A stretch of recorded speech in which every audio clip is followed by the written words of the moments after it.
ओवी क्रमांक 63 अध्याय 2 श्लोक आहे. नहि प्रपश्यामि ममापनुद्यात् यच्छोकमुच्छोषणमिन्द्रियाणाम् अवाप्य भूमावसपत्नमृद्धम्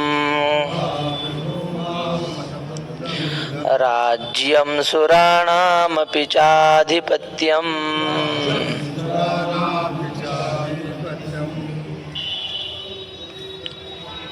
भूमौ असपत्नं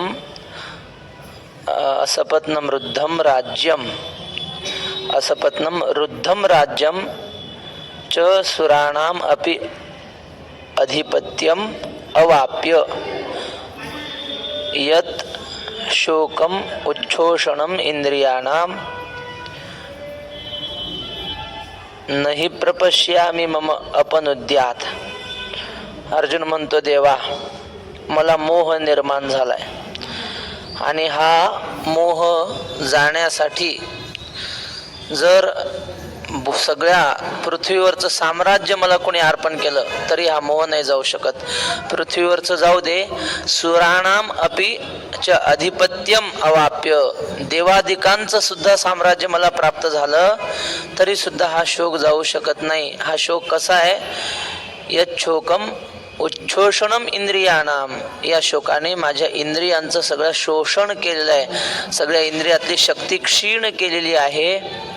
आणि अपनुद्यात नहि प्रपश्यामी, हा शोक जाईल, या सगळ्याने जाईल असं मला वाटत नाही. हे सकळ कुळ देखोनी जो शोक उपनलासे मनी, तो तुझ्या वाक्या वाचुनी न जाय आणिके. देवा सगळं कुळ पाहून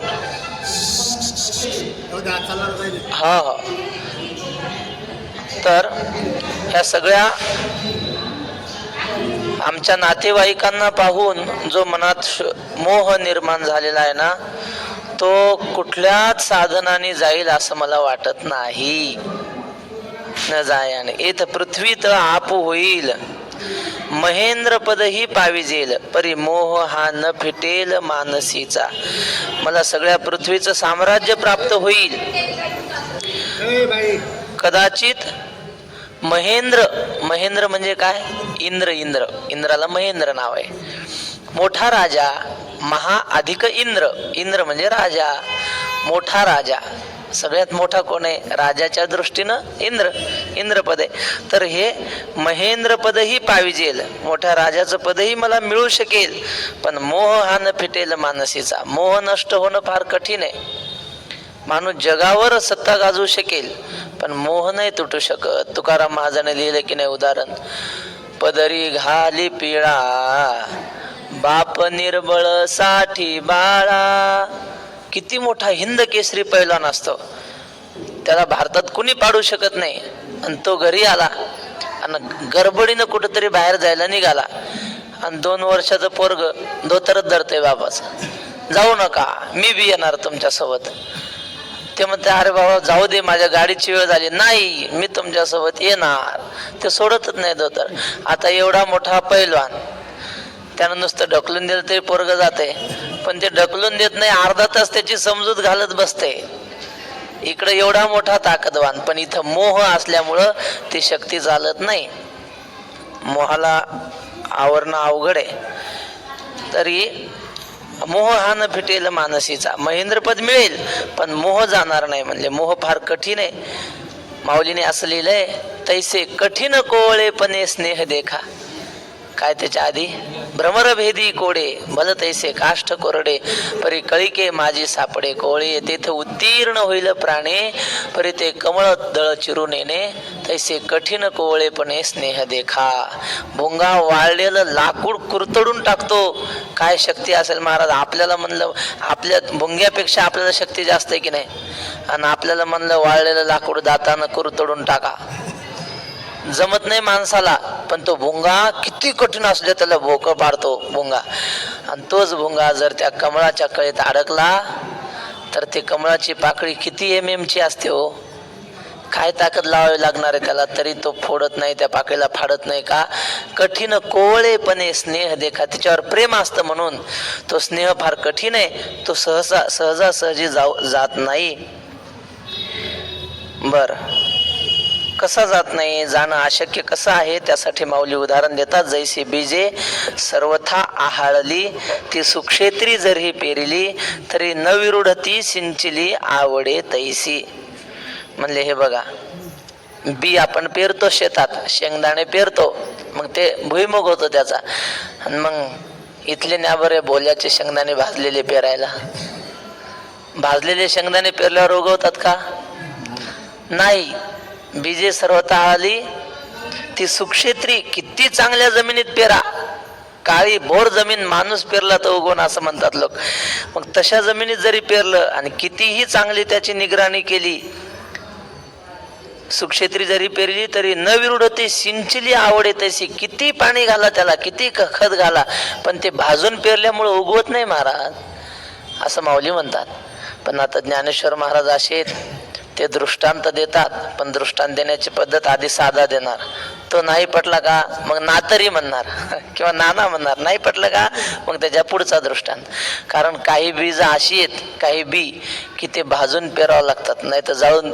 आता ऊस नाही का, ऊस पेटून देतात आणि पुन्हा उगवतो ऊस. ते भाजूनच झालं की.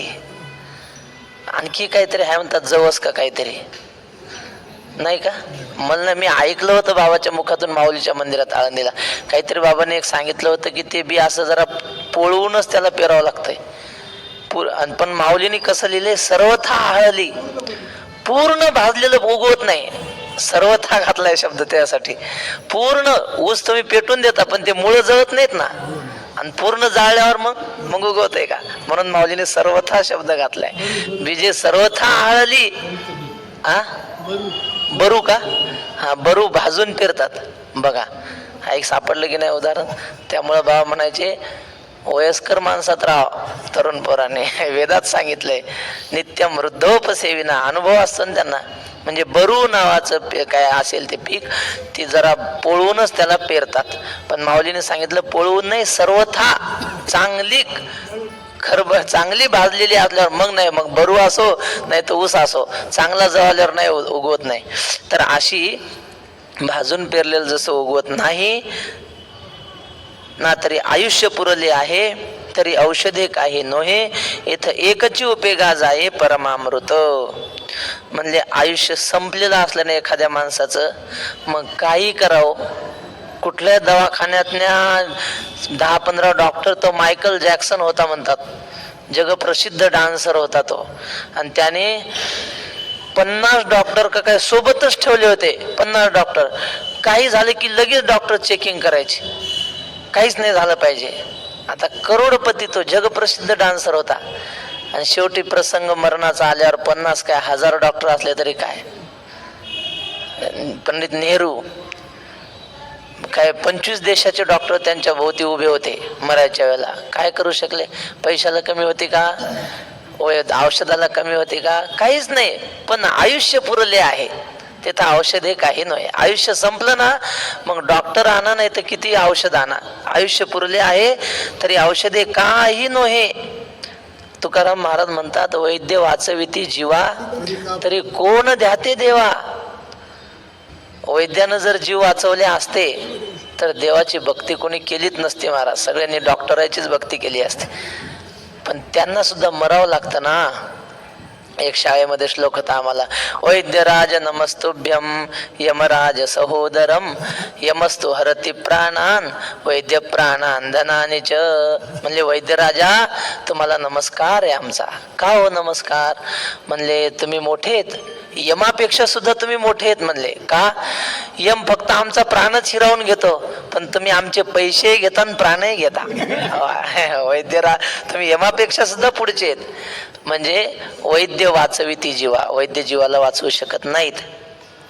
आयुष्य संपलं ना, मग कुणीच वाचवू शकत नाही. आता हे अपघात वगैरे होतात, आपल्या वाटतं हो तो अकाली मेला माणूस, पण वक्ते बाबा म्हणले अकाली कुणीच मरत नसतं. आपण आपला आत्मघात करू नये ही सगळ्यात महत्वाची गोष्ट. ज्याने आत्महत्या केली त्याला करोडो करोडो जन्म नरकात सडावं लागतं. तो अपराध करू नये. पण चुकून आपल्या कोणा नातेवाईकाचा कोणाचा अपघात झाला ना, मग असं म्हणू नये अकाले ना काले म्रियते जंतु. कोणीच प्राणी अकाली मरत नसतो. कोणी गेलं ना, मनात समजूत घ्यावी की याचं इथंच ठरलेलं होतं, एवढं ध्यानात ठेवावं. कारण ते आयुष्य पुरले आहे. आयुष्य संपलं की कुणी असो, आयुष्य पुरले आहे तरी औषध हे काही नव्हे. मग अशा वेळी समजा एखादा माणूस खूपच जर्जर झाला, संपलं त्याचं जीवन, आता 2 मिनिटात जाणार, डॉक्टरने सांगितलं आता हा मरायला आलाय, अशा वेळी औषधाचा उपयोग होत नाही. डॉक्टर सांगतात औषधम जान्हवी तोयम वैद्यो नारायणो हरिही. आता याचं औषध म्हणजे गंगेचं पाणी आणि वैद्य म्हणजे नारायण भगवंत. तो काय करेल ते. आता देवाची प्रार्थना करा असं म्हणतात. अशा वेळी जर एखाद्याने स्वर्गातलं अमृत आणून दिलं त्या मरणाऱ्या माणसाला तर त्याचा उपयोग होऊ शकेल, आहे की नाही. औषधाचा उपयोग नाही होणार, पण ते अमृत जर आणून त्याला पाजलं तर त्याचं मरण वाचू शकेल, हा एक अर्थ. आणि परमामृत या शब्दाने नामस्मरण हा एक अर्थ घेतलाय महात्म्यांनी. नामदेव महाराजांनी म्हटले ना, अमृताहुनी गोड नाम तुझे देवा, नाम तुझे देवा. किंवा तुकाराम महाराजांनी म्हटले, पाहता श्रीमुख सुखावले सुख त्या अभंगात आहे, जिवे गोड 3 अक्षरांचा रस आणि अमृत जयास फिके पुढे. अमृत ज्याच्या पुढे फिक आहे त्याला परमामृत म्हणतात. समजलं ना.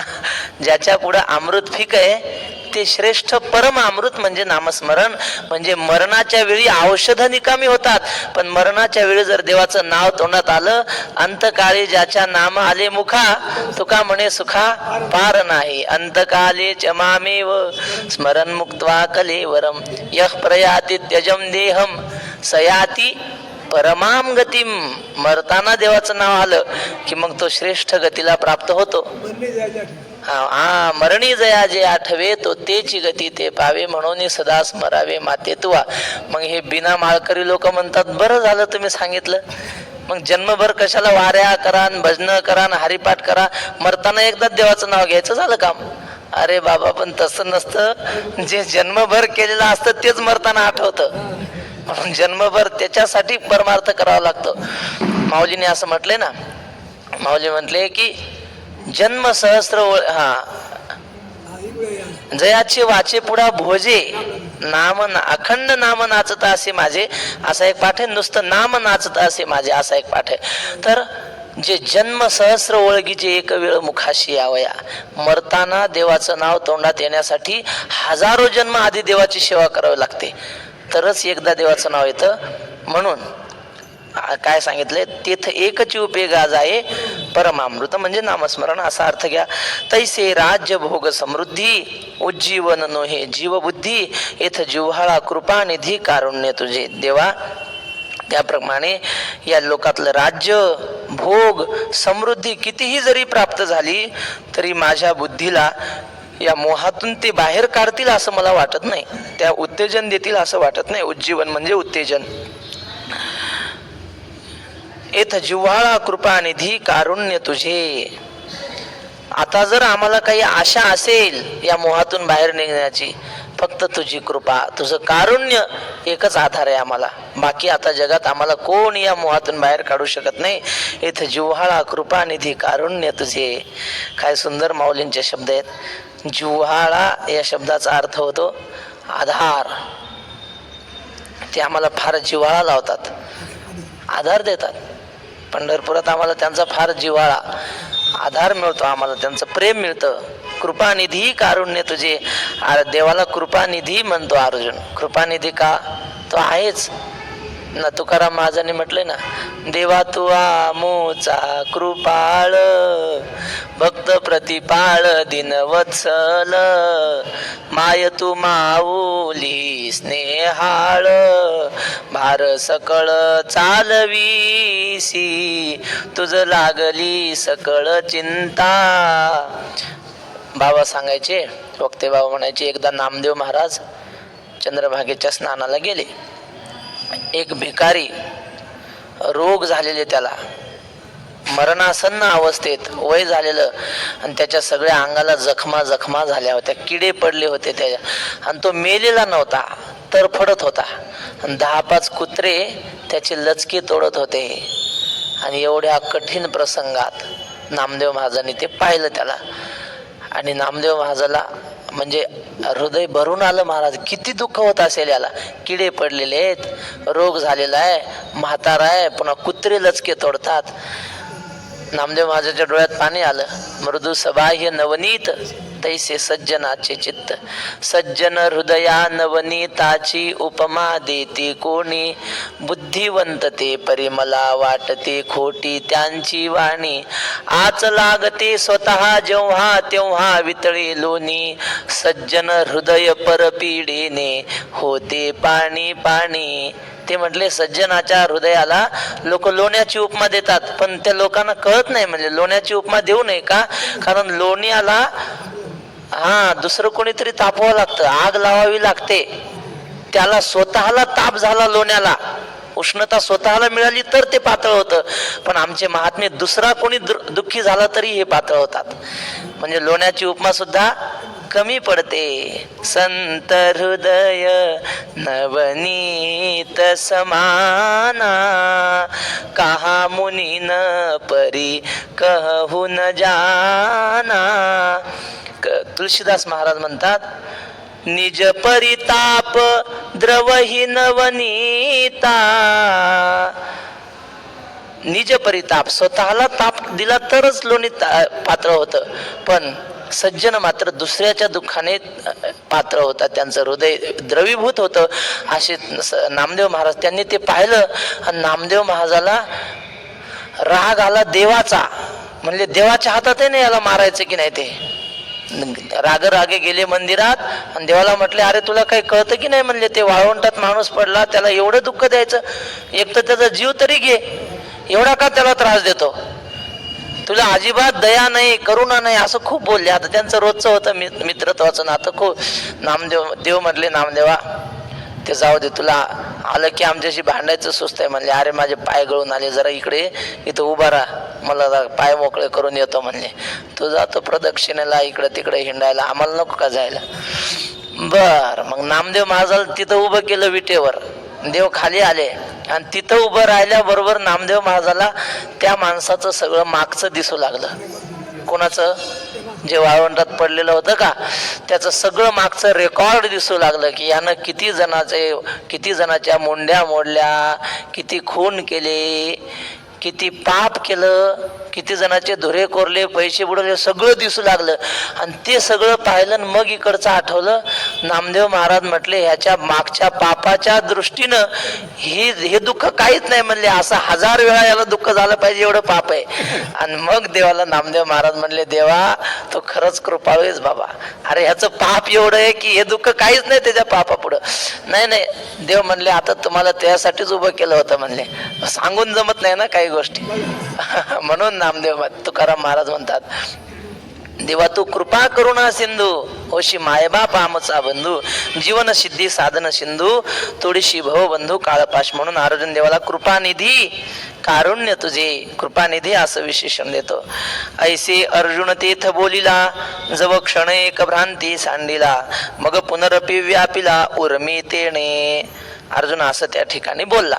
काय बोलला? की देवा तुझ्या उपदेशाशिवाय आता हा मोह कशाने जाऊ शकत नाही. म्हणजेच काय, तू मला उपदेश कर असं म्हटला. याचाच अर्थ अर्जुनाला कळलं की आपलं काहीतरी चुकतंय, आपण काहीतरी वेडवाकडं बोलतोय, देव लक्ष देत नाही. म्हणजे काय, देव आपल्याकडे उपेक्षा करून पाहतोय, याचा अर्थ चुकतोय. असं अर्जुनाने आपली चूक मान्य केली. माऊली म्हणतात, क्षणभर त्याचा मोह जरा दूर गेला. पण म्हणले, ते जरा गेला की लगेच पटकन येतो माघारी. त्या आळंदीला परमहंस परिव्राजकाचार्य सद्गुरू आनंदाश्रम स्वामी होते. त्यांना एक जण म्हटलं, काय करावं स्वामी, तुमच्यापाशी आलं बरं वाटतंय, परमार्थात चित्त लागतंय, आणि जरा तुमच्यापासून बाजूला गेलो की पुन्हा संसारिक विचार चालू होतात. म्हणजे मन परमार्थाकडे आणलं की पटकन लगेच विषयाकडे जातं म्हणले. मग स्वामी म्हटले आलं की पटकन तिकडे जातं ना, मग झटकन पुन्हा इकडं आणायचं, दुसरं काय नाही. पटकन तिकडे गेलं की झटकन इकडं आणायचं, दुसरं काहीच नाही. यालाच काय म्हणायचं, अभ्यास येणं तू कौंतेय वैराग्येन च गृह्यते. पुन्हा पुन्हा विषयाकडे जाणारच महाराज. हा म्हणले सुंदर फुल पाह, पुष्पम दृष्ट्वा फलम दृष्ट्वा स्त्रीणाम च यौवनम मनोन भिद्यते यस्य स योगी अथवा पशुहू, असं म्हटलंय. चांगलं फुल पाहून, सुंदर फळ पाहून किंवा सौंदर्य पाहून जर एखाद्याचं मन विचलित होत नसेल ना, तो माणूसच नाही तर दगड आहे. मग मन जाणारच, पण त्याला पुन्हा इकडं आणणं, याच्यात पुरुषत्व आहे, याच्यात पुरुषार्थ आहे, यालाच अभ्यास म्हणतात. तसा अर्जुनाचा क्षणभर मोह गेला, पण लगेच झटकन पुन्हा मोह आला. पण ज्ञानेश्वर महाराज म्हणतात मला काय वाटतं ते सांगतो. आता ज्ञानेश्वर महाराज संतही आहेत आणि काय म्हणतात त्याला, काव्यामध्ये रस घेणारे माऊलींची बुद्धी आहे. माऊली इथं रूपक करतात, रूपक. मला वाटतं याच माऊलीच्या रूपकाला धरून नाथ महाजनी रूपक केलेलं आहे सर्पाचं. नाथ महाजनचं आहे ना, लोभ सर्प डंख झाला, असं नाथ महाजनचं भारुड आहे. आपण पाहू नंतर, आधी माऊलींचं पाहू. ज्ञानेश्वर महाराज म्हणतात की मज पाहता उर्मी नोहे, त्या अर्जुनाला लगेच पुन्हा या मोहरूपी लहर, मोहाचा आवेग पुन्हा त्याच्यामध्ये आला. पण आता तो माऊली म्हणतात कशा पद्धतीनं ते सांगतो की मज पाहता उर्मी नोहे, हे अनारिसे गमत आहे, तो ग्रासीला महामोहे काळ सरपे. माऊली म्हणतात मला असं वाटतं ही मोहाची लहर नाही, त्याला काळ रूपी सर्पाने चावा घेतलाय अर्जुनाला. बर, आणि चावा जरी घेतला असला ना, समजा माणसाच्या हाताच्या बोटाला साप चावला आणि माणूस जर हुशार असेल, समजा खुरपायला बसला शेतामध्ये आणि गवत काढता काढता साप चावला, तर हुशार असला ना खट दिशी बोट तोडून टाकतो. जर इथं चावला आणि इथून बोट तोडलं ना, पुढं गेलंच नाही ना विष, जीव वाचू शकतो बोट तोडलं तर. पण मग हृदयाला चावला तर आता कस काय कापून टाकणार हृदय. तसं वर्मावर चावला ना तो, माऊली म्हणतात हा अर्जुनाच्या वर्मावर साप चावलाय, हृदयाला मोह झाला ना महाराज.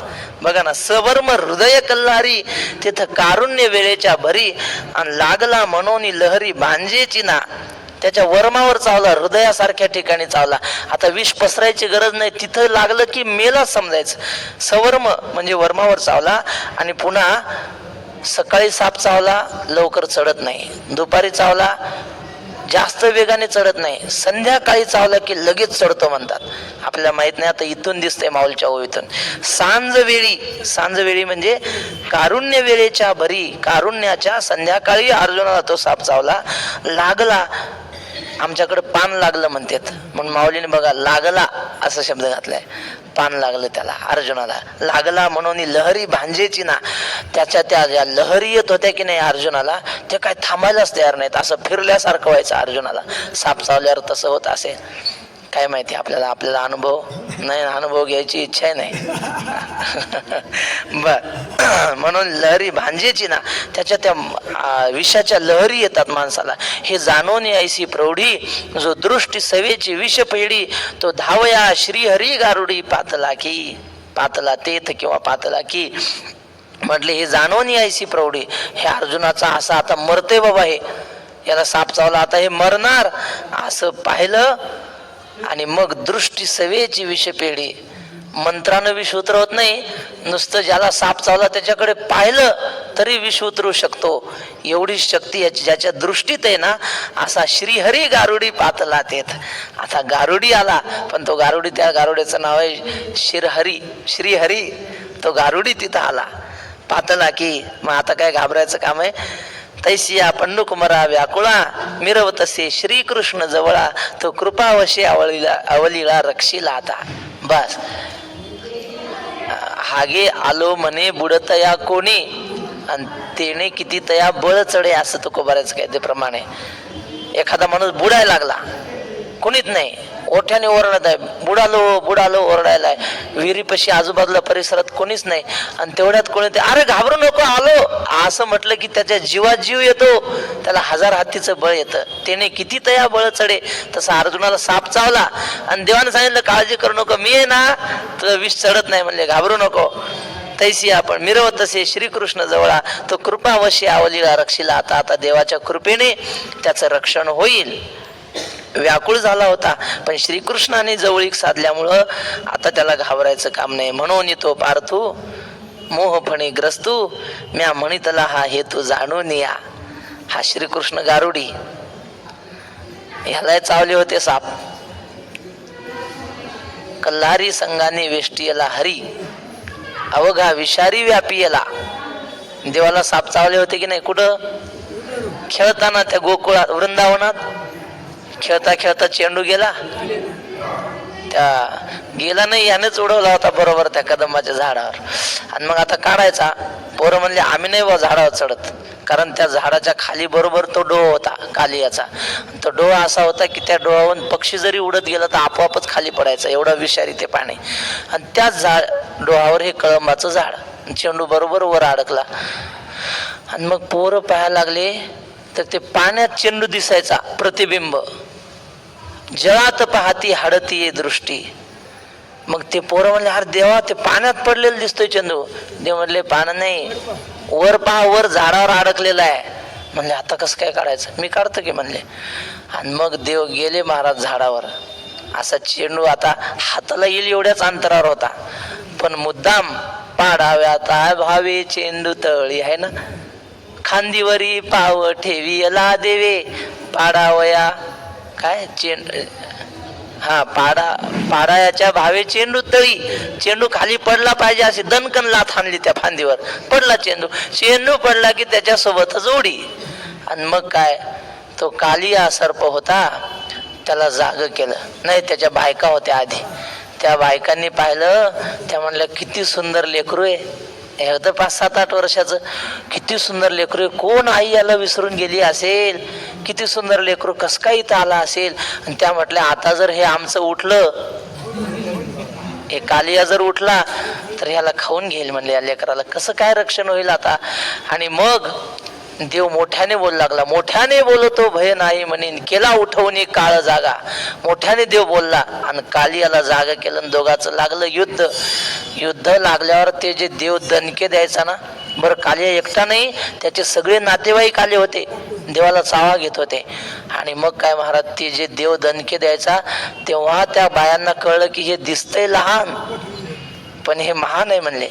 पण तुकाराम महाराज म्हणले हे बघा, देव जगाचा मालक जरी असला, भक्ताशिवाय देवाची डाळ शिजत नाही, देवाचं काम होत नाही. मग देवानं काय केलं, गरुडाचे चिंतन आरंभिले, यासी तुका म्हणे नाही भक्ताविन. गरुडाचे चिंतन केले मनी. देवाला माहित होतं आता हे साप खाण्याचं काम कोणाचं आहे, आपले गरुड महाराज ड्रायव्हर आपला. त्याला बोलवलं आणि मग तो गरुड आल्याबरोबर त्याच्या धाकानेच साप मरून गेले सगळे. आणि मग देवाने कालिया नाथोनी, वारकरी सांगतात हा, म्हणले कालियाला व्यसन घातली देवानं. आणि आमचे नामदेव बाबा सांगतात व्यसन घातली म्हणले कालियाला. आणि त्याच्या फडीवर उभा राहून नृत्य केलं कालियाने. नाच रे तू कृष्णा मला पाहू दे नयने. काय सुंदर गवळण येत महाराज. असं म्हणतात की साप जर चावला तर जुन्या काळातला, आता प्रयोग करून पाहण्याचा काळ नाही हा, पण जुन्या वारकऱ्यांची भावना, जर साप चावला आणि त्याच्या पुढे तुकाराम महाराजाची बाळखिडा वाचली तर त्याचं विष उतरू शकतं, असा महिमा आहे त्या अभंगामध्ये. किंवा ज्ञानेश्वर महाराजांची 12व्या अध्यायात ओवी आहे,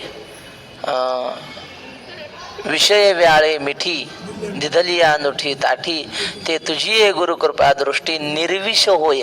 ही ओवी म्हणजे विष उतरवण्याचा मंत्र आहे. असं ज्ञानेश्वरीतील मंत्रविद्या म्हणून पुस्तक आहे एक, कोणीतरी छापलंय जण, त्याला जगन्नाथ अण्णा पवारांची प्रस्तावना आहे, ज्ञानेश्वरीतील मंत्रविद्या. मग कोणत्या कोणत्या ज्ञानेश्वरीतील ओव्या मंत्ररूप आहेत ते त्यांनी यादी दिली. विद्या प्राप्त होण्यासाठी कोणती ओवी, विष उतरवण्यासाठी कोणत्या ओवीचा जप करायचा वगैरे.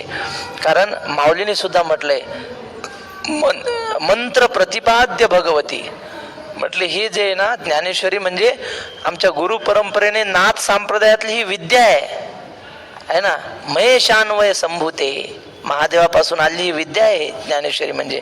म्हणून मंत्र आहेत, ही अक्षरे नव्हती देखा ब्रह्म साम्राज्य दीपिका, अर्जुना लागी चितकळिका उजळली या श्रीकृष्णे. असो तर अशा प्रकारे भगवंत रूपी गारुडी, श्रीकृष्ण रूपी गारुडी आल्यामुळे आता त्याचं रक्षण होईल. मुद्दाम माऊलींनी श्रीकृष्ण असा शब्द घातला, श्रीहरी असा शब्द घातला की त्या दृष्टीनं आपल्याला त्याचं ते गोकुळातलं रूप आठवलं पाहिजे. तिथं त्याने जे त्याला चावलेले साप त्याने स्वतःच विष उतरवलं होतं.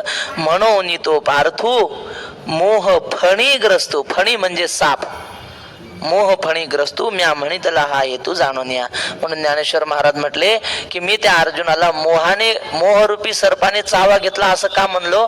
हा श्रीहरी गारुडी आला, त्याला तशाच वेदना झाल्या साप चावल्यानंतर ज्या होतात त्या, म्हणून याला मी म्हटलंय. मग देखा तेथ फाल्गुनो, घेतला असे भ्रांती कवळून, जैसा घनपटळी भानू आच्छादिजे. एक रूपक झालं सापाचं, आता दुसरं रूपक करतात. म्हटले सूर्य उगवला, लख प्रकाश पडला, पण एवढा जरी लख प्रकाश पडला असेल, जर सूर्याच्या अर्ध ढग आले तर मग तो सूर्य असून सुद्धा दिसत नाही. घनपटळी भानू आच्छादिजे, तसा फाल्गुनो म्हणजे अर्जुन. अर्जुनाची 8 नाव आहेत. अर्जुन फाल्गुनो जिष्णू किरीटी श्वेतवाहना, असे काहीतरी 8 नाव आहेत. तर त्यात फाल्गुन हे अर्जुनाचं नाव आहे. माऊली इथं बरोबर फाल्गुन शब्द घेतात. फाल्गुन म्हणण्याचं दुसरं एक कारण सहज आठवलेलं सांगतो. फाल्गुन महिन्यात एक सण असतो, होळी. आणि त्या होळीच्या वेळी शहाणे माणसं सुद्धा वेड्यासारखे बडबड करतात, बोंबा मारतात, शिव्या देतात. शहाणे असून तो सणच आहे. काय फाल्गुने बालका इव, बोंबलायच असतं त्या सणाला. म्हणले तसा अर्जुन एवढा शहाणा सुलता पण म्हणले ते बोंबला लागला येड्यावानी, काय बी लढत नाही नामुक नाही, म्हणून फाल्गुन घेतलंय माऊलीने. फाल्गुने बालका इव देखा ते तर फाल्गुनो, घेतला असे भ्रांती कवळवण, त्याला मोहाने व्यापून घेतलं. जैसा घनपटळी भानू आच्छादिजे, भानू म्हणजे सूर्याला ढगांनी जसं झाकून टाकावं तसं याचं झालं. तयापरी तो धनुर्धरू जाहला असे दुःखे जर्जरू, जैसा ग्रीष्म काळी गिरीवरू वणवला का. त्याप्रमाणे हा अर्जुन धनुर्धर आहे. धनुर्धर म्हणजे युद्ध करणार आहे, हातामध्ये धनुष्य आहे.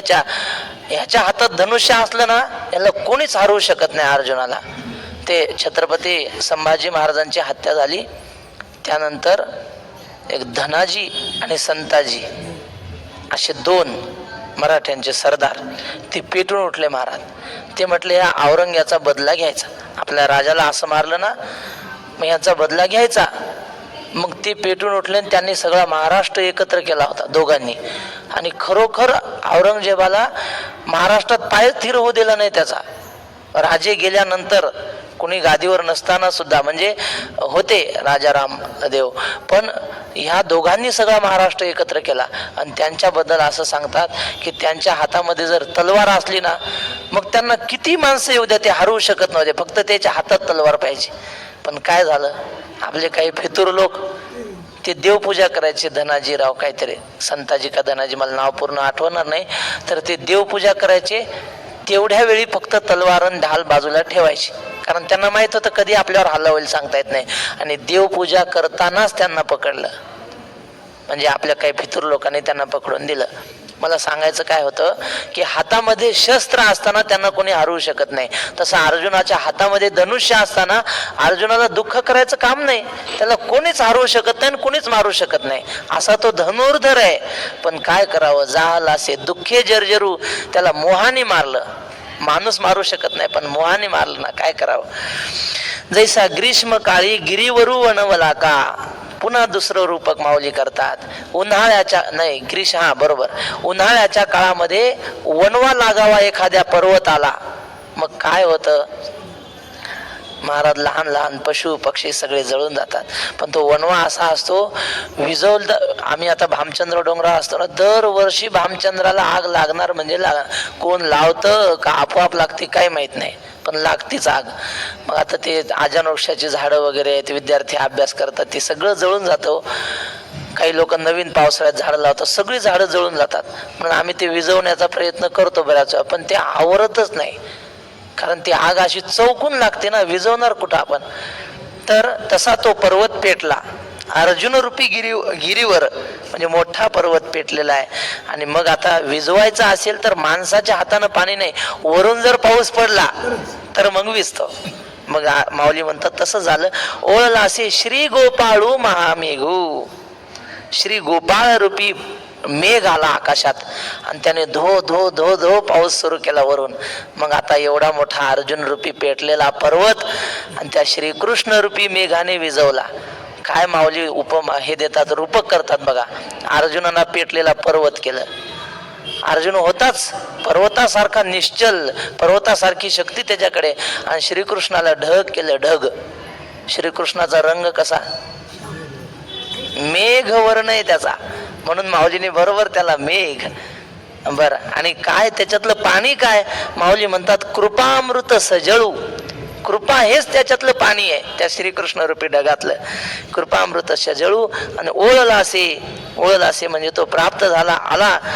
आणि मग महामेघाने त्या वर्षाव केला. म्हणजे मग मेघ आले म्हणजे विजा चमकतात.